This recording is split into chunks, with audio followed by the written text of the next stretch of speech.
She stood behind him, pulled the trigger, and felt the relief she so desperately needed. Marianne Bachmeier had ended the life of the man who brutally raped and murdered her daughter in front of the judge.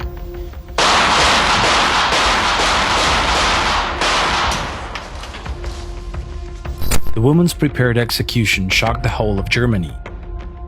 While some supported her, others saw her as a criminal. But for Marianne, this was only the culmination of a plan that, more than giving her peace of mind, sought to end the life of the man who ended hers.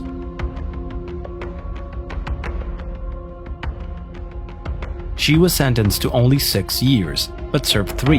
The judge had understood the motivation and how her head worked at the time, but years later she would reveal the truth behind it all.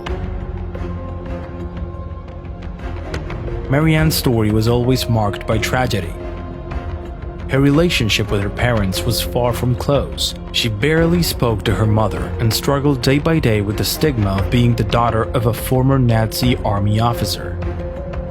However, the suffering didn't stop there, because when she was 16 years old, she became pregnant and her mother forced her to give the baby up for adoption. 2 years later, she went through the same thing, this time with a child born as a result of a rape, one of the many rapes she suffered throughout her life. There was no light in Marianne's existence, but when she turned 23, Anna appeared in her life, the daughter she decided to raise as a single mother, no matter what that implied at the time. Anna became Marianne's eyes. Everything she did was related to the welfare of her little daughter. She saw in her a hope to emerge and to get away from all the suffering she had experienced when she was younger. However, just as everything was blooming, the shadow of Klaus Grabowski appeared, a local butcher who became the worst nightmare imaginable for her and her little girl. Anna had told her mother she was going to play with a friend. However, she had been seduced by Grabowski, who invited her to his house to spend time with his cats. That was enough for the girl to decide to lie to her mother and set off for the place where all her dreams would end.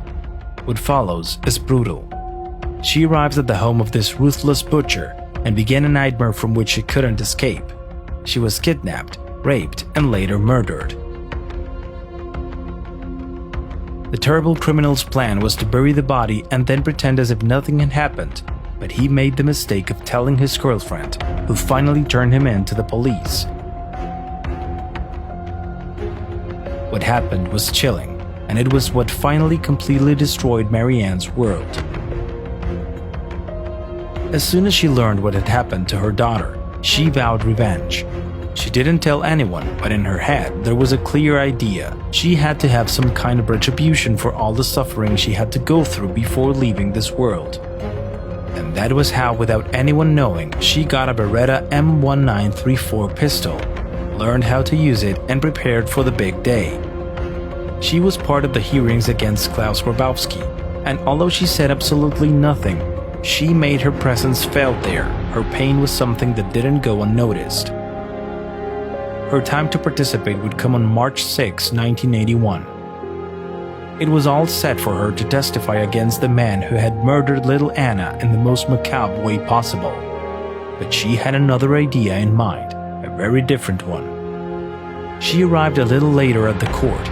The guards didn't check her as they check everyone, not knowing that in her coat, she was hiding the weapon with which she was determined to take revenge. When Marianne entered the courtroom, the criminal was already seated. She approached him quietly until she reached his back, and when no one was expecting it, she drew her pistol and fired 8 times, although the last bullet didn't go off.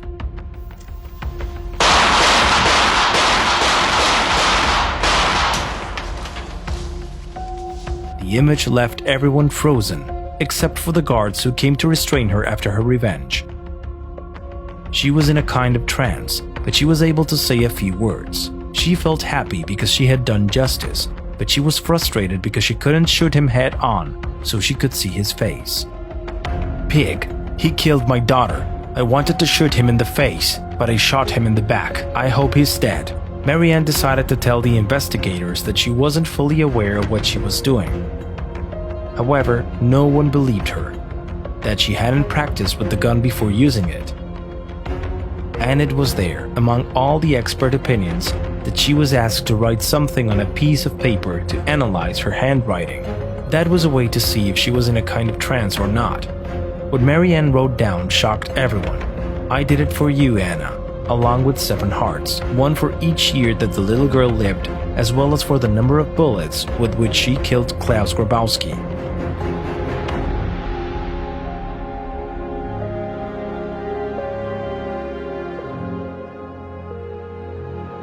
German society was completely divided. While some supported her and called her the avenging mother, others saw her as a criminal who did justice in the worst possible way. She was finally sentenced to serve 6 years in prison, although she was only incarcerated for 3 years before her release. Once out of prison, she emigrated to Nigeria, where she married, but then settled alone in Sicily, to then return to Germany to live out her last days there. And it was when she returned to her native country that she gave her only interview. There she confessed something that had been speculated for years. Was she in a trance at the time she killed Grabowski? The answer was one, and it was the most coherent of all. She had meticulously prepared the assassination of the man who had taken away her most precious being, the one for whom she was willing to give her life for, and who finally vanished.